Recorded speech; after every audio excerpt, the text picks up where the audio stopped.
Good morning students. अभी हम लोग फिजिक्स का पहला लेक्चर स्टार्ट करते हैं बेस कोर्स का। मैंने आप लोगों को सिलेबस बताया था कि सिलेबस में आप लोगों को क्या पढ़ाया जाएगा, कैसे पढ़ाया जाएगा, तो उसके अकॉर्डिंग हम लोग अब आज अपना पहला लेक्चर देखते हैं। तो पहले लेक्चर में हम लोग फिजिक्स का इसमें हम लोग देखते हैं जरा बेसिक मैथमेटिक्स। बेसिक मैथमेटिक्स में कुछ पॉइंट्स हम लोग पहले पढ़ लेते हैं, छोटे छोटे पॉइंट्स जो आगे चल के जरूरत पड़ेगा। तो इसमें हमारे पास एक पॉइंट आता है कि फंक्शन किसको कहते हैं। फंक्शन, फंक्शन मतलब कि कोई mathematical function. What is mathematical function. ठीक है, इसका एक डेफिनेशन पढ़ लेते हैं कि मैथमेटिकल फंक्शन होता क्या है। जैसे कि समझिए कि हमारे पास कोई मशीन है, उस मशीन में हम लोग कुछ इनपुट देते हैं और फिर उस मशीन से कुछ आउटपुट आता है। तो फंक्शन भी आप उसी तरीके से एक मशीन समझ सकते हो कि ये कोई मैथमेटिकल मशीन है जिसमें कुछ इनपुट दिया गया और कुछ आउटपुट बाहर आया। जस्ट लाइक इट, सपोज करो कि हमारे पास कोई मशीन है ऐसा। अब इस मशीन में हमने कुछ इनपुट दिया और फिर अपने को कुछ ऐसे आउटपुट निकल गया, ठीक है नहीं। तो जस्ट लाइक दैट, इसी के जैसा हमारे पास ये फंक्शन होता है, मैथमेटिकल फंक्शन। हम लोग कुछ इनपुट देते हैं और उस इनपुट देने के बाद हमें कुछ बाहर आउटपुट निकलता है। तो ये फंक्शन का काम है। अब जैसे कि मशीन है तो मशीन को हम लोग जितने भी तरह का इनपुट देंगे तो उसके कोरस्पॉन्डिंग ये अलग अलग टाइप का आउटपुट निकालेगा। लेकिन हर मशीन का अपना इनपुट फिक्स होता है। जैसे कि फॉर एग्जांपल सपोज करो कि आप आटा चक्की मशीन पे गए जहाँ पे वो गेहूं से आटा बना करके देते हैं। आप उस मशीन में चावल डाल सकते हो, आटा डाल सकते हो, चना डाल सकते हो, वो उसको पाउडर बना के बाहर निकाल देगा। ऐसा तो नहीं है कि उस मशीन में तुम पत्थर डाल दोगे, नहीं डाल सकते। क्यों? क्योंकि वो पत्थर डालने के लिए नहीं बना है। तो उसी तरीके से हर मशीन में एक फिक्स टाइप ऑफ इनपुट ही दिया जाता है। ऐसा नहीं है कि हम उसमें कुछ भी इनपुट डाल देंगे और जो इनपुट देंगे उसके कोरस्पॉन्डिंग आउटपुट बाहर निकलेगा। तो जितने तरह का इनपुट एक्सेप्ट कर सकता है, सपोज करो कि हमारे पास कोई मैथमेटिकल फंक्शन है जस्ट लाइक मशीन, हमने इनपुट दिया और कुछ आउटपुट बाहर निकला। तो जितने तरह का इनपुट एक्सेप्ट कर सकता है वो मैथमेटिकल फंक्शन, उसको हम लोग कहेंगे domain. What is domain? The input which is acceptable to the function or the input where function is defined, that is called domain। और डोमेन के corresponding जितने तरह का आउटपुट निकल सकता है उसको हम लोग क्या बोलेंगे? रेंज बोलेंगे। यानी कि किसी भी मैथमेटिकल फंक्शन में जो इनपुट होगा, जो इनपुट वो एक्सेप्ट कर सकता है, दैट इज कॉल्ड डोमेन। और जो इनपुट के corresponding जो आउटपुट निकलेगा दैट इज कॉल्ड रेंज। एक छोटा सा एग्जांपल कर लेते हैं। अब जैसे देखिए हम लोग इस फंक्शन को कैसे लिखेंगे। मान लीजिए कि हमने लिख दिया ऐसे कि f(x) is equal to x square, है ना। ये कोई मैथमेटिकल फंक्शन है।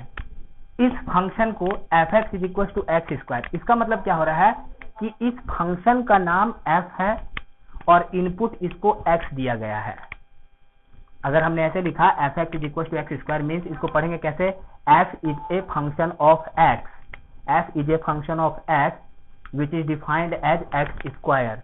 मीन्स f कोई x का फंक्शन है, यानी कि इनपुट x दिया जा रहा है जो कि एक्स स्क्वायर इस तरीके से डिफाइंड है ना। मतलब कि इधर देखिए, ये हमने एक मशीन लिया, इस मशीन में हम इनपुट क्या देंगे? x इनपुट देंगे। इस मशीन का नाम क्या है? f है। और ये आउटपुट क्या दे रहा है? ये आउटपुट दे रहा है एक्स स्क्वायर, ठीक है। यानी ये आउटपुट दे रहा है एक्स स्क्वायर और दैट इज, इसी को हम लोग ऐसे लिखेंगे, ये आउटपुट दे रहा है f(x)। ये पूरा आउटपुट है, इस मशीन का नाम है f और ये पूरा आउटपुट है जो कि किस तरीके से डिफाइन किया हुआ है? एक्स स्क्वायर तरीके से डिफाइन किया। मतलब कि कोई भी नंबर दे रहे तो उसका स्क्वायर करेगा। तो अगर सपोज करो कि हम अगर इनपुट में, मान लो कि अगर हम लोग इनपुट में इसको 1 दे दे, अगर इनपुट में 1 दिया तो आउटपुट में क्या निकल जाएगा? ये किस तरीके से फंक्शन है, ये एक्स स्क्वायर करके फंक्शन है, आउटपुट में क्या निकल जाएगा 1 का स्क्वायर, यानी दैट इज इक्वल टू 1। अगर सपोज करो कि इनपुट में हमने 4 दिया तो आउटपुट क्या निकल जाएगा, आउटपुट निकल जाएगा 4 का स्क्वायर, यानी दैट इज कॉल्ड 16। तो इसी को हम लोग फंक्शन कहते हैं। एक दूसरा एग्जांपल लेते हैं। सपोज करो कि हमने कोई दूसरा फंक्शन डिफाइन किया इस तरीके से, सपोज करो कि f x is equal to 3x square plus 2x। मान लो ये कोई फंक्शन है, देख के पता चल रहा है कि इस फंक्शन का नाम f है और इनपुट क्या दिया गया है, x इनपुट दिया गया है, और फंक्शन को डिफाइन कैसे किया गया है, 3x स्क्वायर प्लस 2x है। मतलब कि इसमें अगर कोई भी इनपुट दे रहे हैं तो उस इनपुट को इस तरीके से करके दे रहा है। जाहिर सी बात है, मतलब ऐसे समझो ये कोई मशीन है जिसमें इनपुट x दिया जा रहा है और बाहर क्या निकलेगा, x में ये ऑपरेशन होकर के बाहर निकलेगा। तो अगर यहाँ पे x इज इक्वल टू 1 होगा तो हम लोग कैसे लिखेंगे, फंक्शन 1, यानी कि जब इस फंक्शन में 1 पुट किया गया है तो कितना हो जाएगा, 3 इंटू 1 स्क्वायर 2 इंटू 1, यानी दैट इज 3 प्लस 2, यानी दैट इज इक्वल टू कितना 5। यानी कि इस फंक्शन में जब x का वैल्यू 1 दिया जाएगा तो क्या हो जाएगा, 5 हो जाएगा। उसी तरीके से सपोज करो कि हमने ऐसे लिख दिया, मान लो f x this is equal to suppose that sine x plus cos x. मान लो हमने कोई ऐसा वैल्यू लिख दिया है। अब यानी कि इस मशीन में, इस फंक्शन में इनपुट x है और आउटपुट एफ एक्स है। अब यहाँ पे अगर सपोज करो x इज इक्वल टू हमने π/4 लिख दिया तो f π/4 कितना होगा, that is equal to sine π/4 plus cos π/4। Sine π/4 का वैल्यू आप लोगों ने पढ़ा होगा 45 डिग्री का, कितना 1/√2, 1/√2 इसको ऐड करेंगे तो कितना हो जाएगा 2/√2, यानी दैट इज इक्वल टू √2। यानी कि इस फंक्शन में जब x का वैल्यू π/4 दिया गया तो वैल्यू कितना हो गया √2। तो इसी तरीके से फंक्शन होता है। तो अगर आपको कहीं पे भी ऐसा कोई फंक्शन वर्ड आए तो आप समझ लो कि कुछ इस टाइप का सिस्टम है, और वो फंक्शन किस तरीके से डिफाइन किया हुआ है ये आपको या तो क्वेश्चन में दिया हो सकता है या आगे फाइंड करने के लिए भी आ सकता है, वो आप लोग डिटेल में आगे पढ़ेंगे। तो फिलहाल फंक्शन क्या होता है ये समझ में आया कि function is just like a machine which takes some input and gives some output, और जो भी इनपुट ये एक्सेप्ट कर सकता है दैट इज कॉल्ड डोमेन, और जितना आउटपुट ये दे सकता है डोमेन के corresponding that is called range. अब किसी भी फंक्शन में डोमेन क्या होगा और रेंज क्या होगा ये डिटेल में पढ़ने वाली चीज है। ये आप लोग को मैथमेटिक्स में जब फंक्शन चैप्टर पढ़ाएंगे तो आप लोग को डिटेल में पढ़ाया जाएगा। फिलहाल फिजिक्स में अभी इतना अपने लिए काफी है कि फंक्शन किसको कहते हैं, समझ में आया इतना, ओके। तो जरा देखिए एक बात आप यहाँ पे ध्यान रखिए कि ये जो फंक्शन मैथमेटिकल फंक्शन है, ये मैथमेटिकल फंक्शन अलजेब्रिक भी हो सकता है, this is algebraic, this is algebraic. देखिए इसमें अलजेब्रिक इक्वेशंस का यूज किया गया है, और ये फंक्शन ट्रिग्नोमेट्रिक भी हो सकता है। देखिए ये ट्रिग्नोमेट्रिक फंक्शन है, यहाँ पे ट्रिग्नोमेट्रिक इक्वेशन यूज किया गया है, और ये फंक्शन मिक्स भी हो सकता है, ट्रिग्नोमेट्रिक भी हो सकता है और अलजेब्रिक भी हो सकता है। अब जैसे कि सपोज करो कि मैंने ऐसे लिख दिया g x is equal to tan square x plus x square, suppose that ऐसे लिखे। तो अब यहाँ पे क्या हो गया, ट्रिग्नोमेट्रिक भी आ रहा है, ट्रिग्नोमेट्रिक का भी आ रहा है और अलजेब्रिक भी आ रहा है, ये मिक्स फंक्शन भी हो सकता है। तो इस तरीके से अपने पास भरपूर टाइप के फंक्शन होंगे। अब इस फंक्शन में क्या है, हमने इस फंक्शन का नाम लिखा है क्या, जी। इस फंक्शन का यानी इस मशीन का नाम जी है, जो क्या इनपुट ले रहा है, एक्स इनपुट ले रहा है। तो ऐसे कि ये जो फंक्शन है कुछ इस तरीके से डिफाइन किया रहेगा, है ना। अब जैसे देखो होगा क्या कि इसी को अलग तरीके से भी ऐसा लिखा हुआ हो सकता है। सपोज दैट किसी ने ऐसे लिख दिया y is equal to f x, suppose that इस तरीके से लिखा हुआ है। तो इसका मतलब क्या हुआ कि ये जो y है ये कोई वेरिएबल है and that is a function of x, यानी कि y x का फंक्शन है। इसका मतलब कि y is a function of x, यानी कि y क्या है, फंक्शन ऑफ x है। अब ये फंक्शन किस तरीके से डिफाइंड किया हुआ है ये नहीं लिखा हुआ है, इसका मतलब पहले समझिए कि y is a function of x, तो y x का कोई फंक्शन है, तो इसमें y को हम लोग बोल देंगे आउटपुट, y को हम लोग क्या बोलेंगे आउटपुट, और x को क्या बोलेंगे हम लोग इनपुट। अगर इस तरीके से लिखा हुआ है तो x हो जाएगा इनपुट, y हो जाएगा आउटपुट। और एक बात और, अगर इस तरीके से लिखा हुआ है तो हम लोग ये y क्या हो जाएगा, इसको बोलेंगे डिपेंडेंट ये हो जाएगा डिपेंडेंट वेरिएबल, ओके, और x क्या हो जाएगा, इंडिपेंडेंट वेरिएबल। रिप्रेजेंटेशन को आप समझने का कोशिश कीजिए। अगर इस तरीके से लिख दिया हुआ है y is equal to f x, तो इसका मतलब क्या है कि ये कोई y है that is a function of x, y is a function of x। और अब y is a function of x जिसमें y आउटपुट है, आउटपुट का ही नाम y है, और इनपुट क्या है, x इनपुट है। मैंने बोला था कि ये पूरा आउटपुट होता है, इस पूरे को हम लोग आउटपुट कहते हैं, इस पूरे को आउटपुट कहते हैं। देखिए पूरा आउटपुट कितना आ रहा है, 5 आ रहा है ना। तो y को ही क्या बोला जाएगा, डिपेंडेंट बोला जाएगा। क्यों, क्योंकि y x पे डिपेंड करेगा, लेकिन x क्या होगा, इंडिपेंडेंट होगा, x इंडिपेंडेंट। जैसे इसको एक एग्जांपल लिख देते हैं, y is equal to f x where f x is equal to x cube. तो इसका मतलब कि ऐसे लिख देंगे डायरेक्टली, ये 2 लाइन में लिखा हुआ है कि y एक फंक्शन ऑफ x है और एफ एक्स किस तरीके से डिफाइन किया हुआ है, एक्स क्यू। तो देयरफॉर हम लोग कितना लिख सकते हैं, y is equal to x cube. ये y आउटपुट हो गया, x क्या हो गया, इनपुट, और साथ ही साथ x क्या हो जाएगा, इंडिपेंडेंट वेरिएबल। तो जब हम लोग x इज इक्वल टू 2 लिखेंगे, x इज इक्वल टू 2, तो y कितना आ गया बच्चों, 2q, यानी दैट इज इक्वल टू 8 आ गया। इसी तरीके से अलग अलग वैल्यू के लिए अलग अलग आ सकता है। तो हमारे पास ये शॉर्ट इंट्रोडक्शन है फंक्शन का। तो आपको नोट दिया जाएगा, उसमें आप इसके और बाकी डेफिनेशन को पढ़ सकते हैं।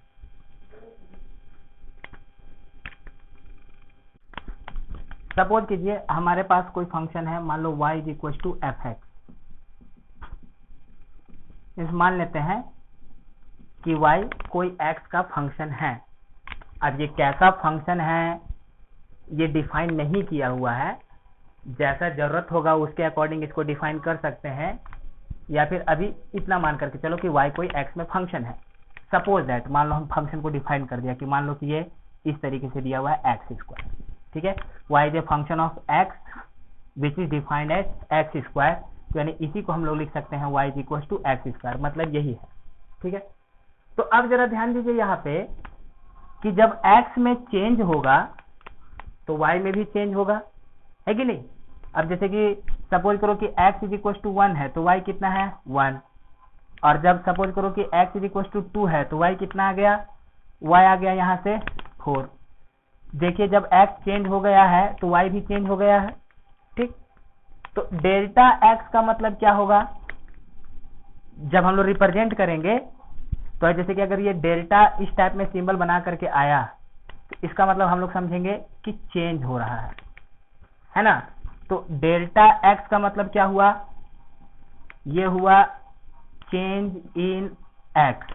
आपको कई जगह पे इस तरीके का सिंबल अगर दिखेगा तो आप समझ लीजिए कि वहां पे चेंज इन x को बताया जा रहा है।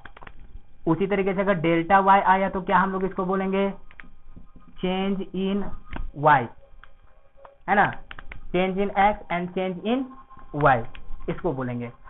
अब ये जो चेंज होगा, ये चेंज बहुत ज्यादा भी हो सकता है और बहुत छोटा भी हो सकता है। अभी यहाँ पे देखिए, यहाँ पे डेल्टा x कितने का है, यहाँ पे डेल्टा x अभी 1 का है, यहाँ पे डेल्टा y कितने का है,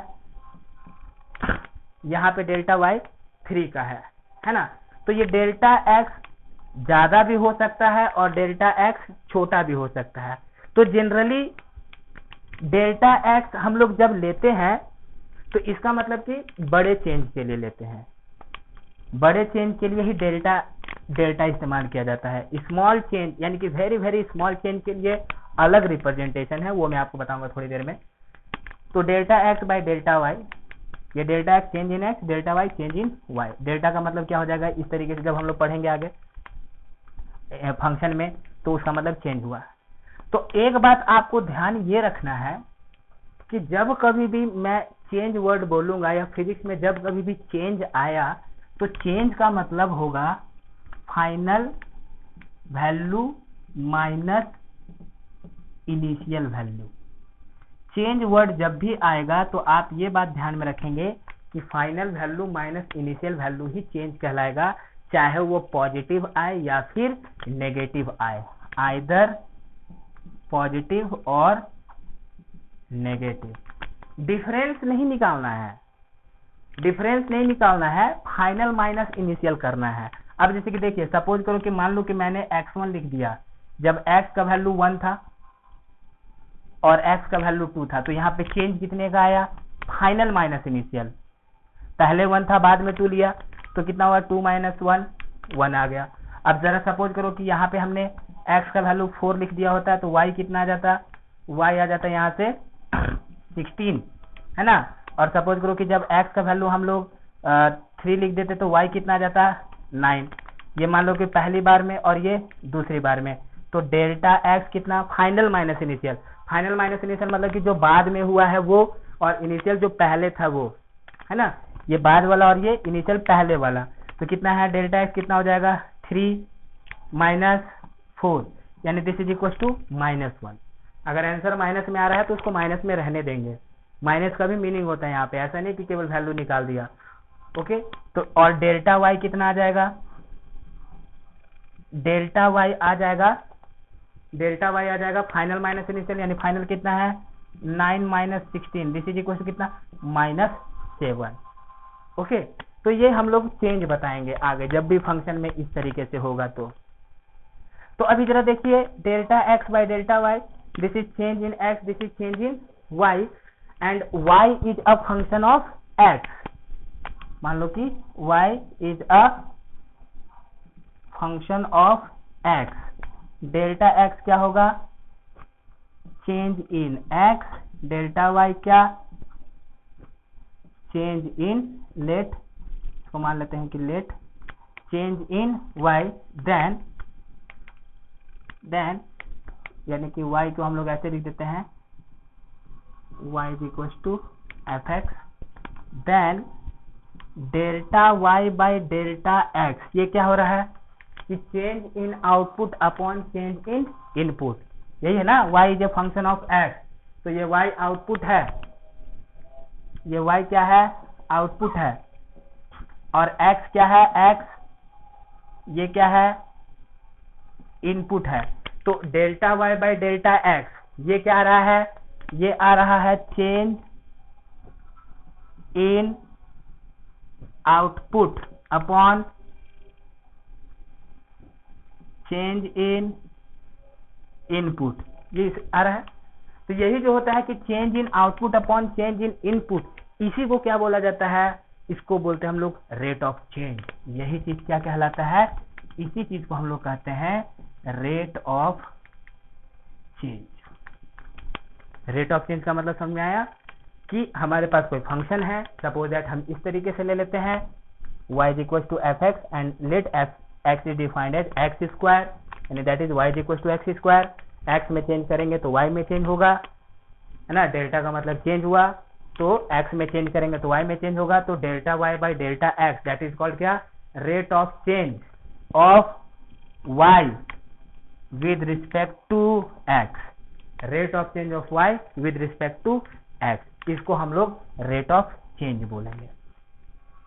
तो यहाँ पे आपको ध्यान ये देना है कि रेट ऑफ चेंज ये जो निकाला है ये भी दो टाइप का होता है, एक होता है एवरेज रेट ऑफ चेंज और दूसरा होता है instantaneous rate of change.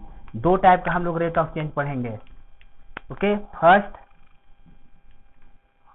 Average rate of change and second instantaneous rate of change. ये दो टाइप का रेट ऑफ चेंज है, एवरेज एंड इंस्टेंटेनियस। अब एवरेज रेट ऑफ चेंज कैसे निकाला जाएगा और इंस्टेंटेनियस रेट ऑफ चेंज कैसे निकाला जाएगा? तो एवरेज रेट ऑफ चेंज निकालने का ये तरीका है, डायरेक्ट फाइनल हम लोग निकालेंगे, final minus initial, final value of input minus initial value of input, है ना, delta x final value of output minus initial value of output, delta y that is delta y by delta x, यही क्या हो जाएगा, simple, ये रह जाएगा rate of change. तो ये जो हम रेट ऑफ चेंज निकाले हैं ये एवरेज रेट ऑफ चेंज है। इंस्टेंटेनियस रेट ऑफ चेंज किसको कहेंगे? तो इस इंस्टेंटेनियस वर्ड को पहले हम लोग समझ लेते हैं, उसके बाद हम लोग इंस्टेंटेनियस रेट ऑफ चेंज के बारे में जाएंगे। तो रेट ऑफ चेंज देख रहे हैं हम लोग इंस्टेंटेनियस।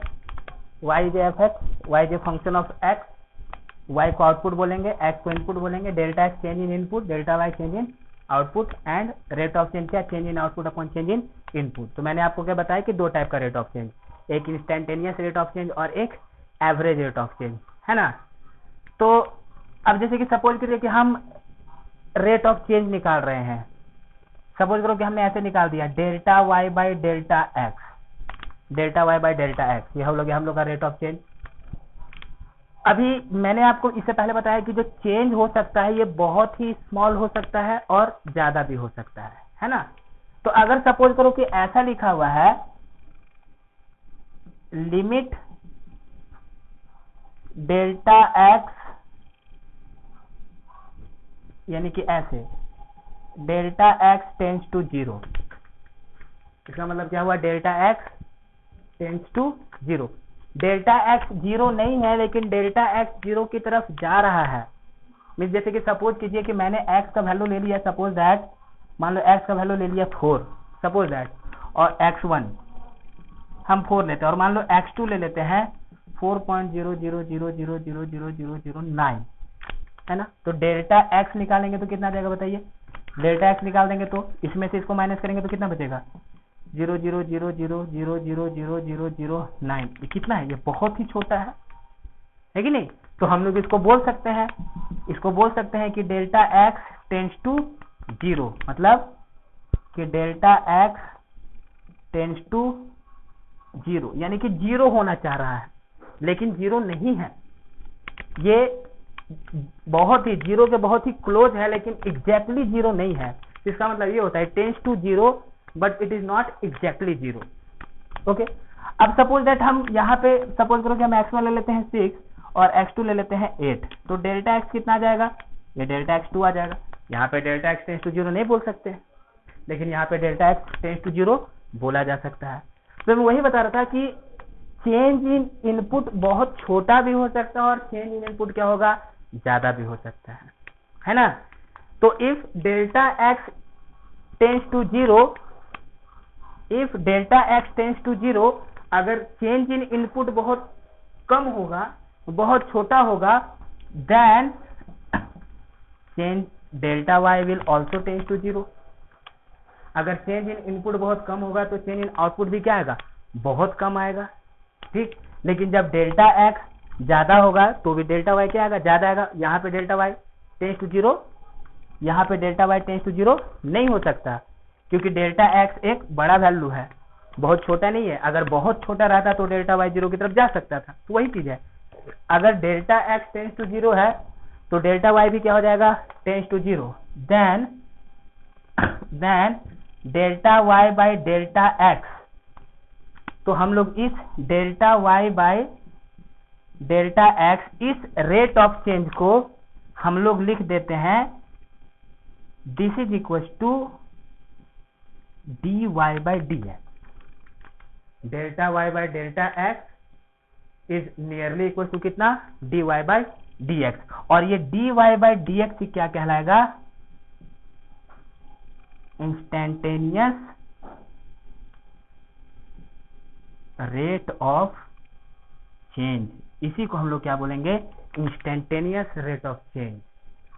इंस्टेंटेनियस का मतलब होता है किसी पर्टिकुलर पॉइंट पे, है कि नहीं। इंस्टेंटेनियस का मतलब हुआ किसी पर्टिकुलर पॉइंट पे, इंस्टेंटेनियस का मीनिंग है। जैसे कि सपोज दैट कि मान लो कि हमारे पास ये y इज इक्वल टू ऐसा ले लेते हैं, सपोज करो कि y is equal to x square है। जब हमने x का वैल्यू 2 लिखा तो y का वैल्यू कितना आ जाएगा, 4। अब ऐसा करते हैं कि हम 2 से थोड़ा सा पीछे आते हैं, है कि नहीं। मान लो कि हम एक बार 2.0000000 सपोज करो कि 1 लिख देते हैं, और एक बार 1.999999999 ऐसा लिख देते हैं। तो यानी सपोज करो कि एक बार x का वैल्यू हमने एक बार ये लिया और एक बार x का वैल्यू ये लिया। तो जरा देखो ये दोनों वैल्यू जो है वो x के बिल्कुल पास में है, एकदम बिल्कुल पास में। तो यहाँ पे जो चेंज होगा, यहाँ पे जो चेंज होगा और उस पॉइंट पे जो रेट ऑफ चेंज निकालेंगे उसको बोला जाएगा इंस्टेंटेनियस रेट ऑफ चेंज, है कि नहीं। यहाँ पे भी डेल्टा एक्स वेरी स्मॉल है, यहाँ पे delta x tends to 0, therefore delta y is also tends to 0, है कि नहीं। तो यहाँ से डेल्टा वाई बाय जो डेल्टा एक्स आ जाएगा, इसी को हम लोग कैसा लिखेंगे, d y by d x लिखेंगे। तो जो इंस्टेंटेनियस चेंज होता है, रेट ऑफ चेंज, वो इस तरीके से कहते हैं हम लोग। तो इंस्टेंटेनियस का मतलब कि किसी पर्टिकुलर पॉइंट पे जो रेट ऑफ चेंज आएगा उसको हम लोग कहेंगे इंस्टेंटेनियस रेट ऑफ चेंज। और इंस्टेंटेनियस रेट ऑफ चेंज को इस तरीके से डिनोट करेंगे। अगर डेल्टा एक्स ज्यादा है तो डेल्टा वाई ज्यादा होगा, और अगर डेल्टा एक्स स्मॉल है, वेरी वेरी स्मॉल है, तो डेल्टा वाई भी क्या आ जाएगा, वेरी वेरी स्मॉल।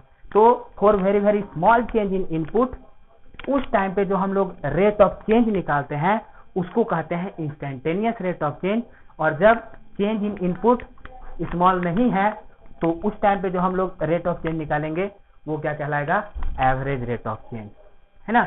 अब इसी में अगर इसको ऐसा लिखा जाएगा, if delta x tends to 0, तो ये कितना हो जाएगा, then delta y by delta x is nearly equal to कितना, ये हो जाएगा d y by d x. ये रिप्रेजेंट करने का तरीका है, पहले इस रिप्रेजेंटेशन के तरीके को समझिए। ये हो जाएगा d y by d x, तो ये वाला टर्म हो जाएगा